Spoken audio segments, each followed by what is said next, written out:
একটা পশু ক্রয়ের আগে কি কি বিষয় আপনার জানা খুব জরুরি। যদি আপনার কেনার আগে বিষয়গুলো না লক্ষ্য রাখেন তাহলে কেনার পরে পচতে আর লাভ হবে না। তাই জানতে সম্পূর্ণ ভিডিওটা দেখুন। পশু ক্রয়ের আগে অবশ্যই পশু সুস্থ কিনা ১ নম্বর বিষয় দেখে নেবেন, পশুটা সুস্থ কিনা। আপনার যদি গরু ক্রয় করেন, সেটা আপনার মোটা গরু হোক অথবা গাভী হোক, পশুটা সুস্থ কিনা এটা দেখে নেবেন। ২ নম্বর যেটা বিষয়, সে বিষয়টা হলো বয়স দেখে গরু কিনবেন।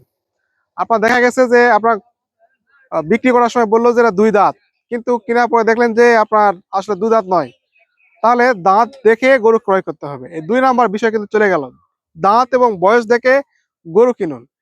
৩ নাম্বার হলো, যদি আপনার গাভী ক্রয় করেন, গাভী ক্রয় ক্ষেত্রে অবশ্যই গরুর ওলানের ৪টা বাঁটই দেখে নেবেন যে গরুর ৪টা বাঁট ঠিক আছে কিনা, এবং দুধ ভালোভাবে আপনার দোয়ায় নিয়ে দেখবেন যে দুধটা ঠিক আছে কিনা।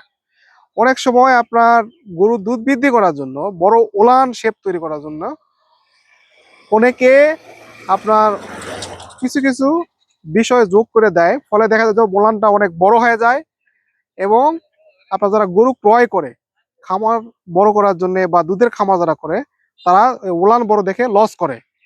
তো এই বিষয়টা সতর্ক হবেন। ওলানটা সঠিক আছে কিনা, সঠিক মাসেল এবং ওলানের দুধটা সঠিক আছে কিনা দেখে নেবেন।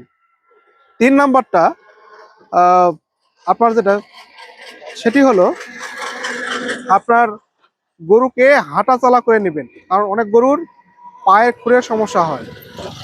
পায়ের সমস্যা হলে আপনার গরু দেখা যায় যে আপনার সঠিকভাবে হাঁটতে পারে না।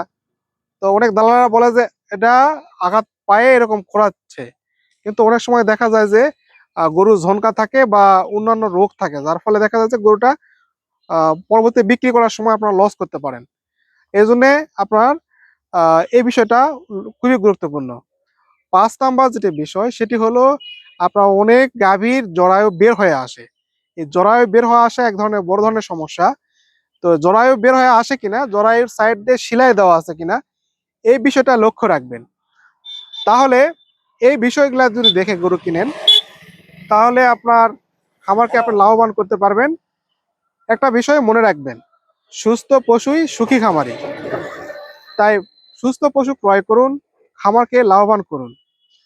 পশুপালন সম্পর্কে নতুন নতুন তথ্য পেতে আমার এই ইউটিউব চ্যানেলটাতে লাইক ও সাবস্ক্রাইব করবেন। আর নতুন কি বিষয়ে ভিডিও দেখতে চান সে বিষয়ে কমেন্ট বক্সে কমেন্ট করবেন। সকলকে ধন্যবাদ।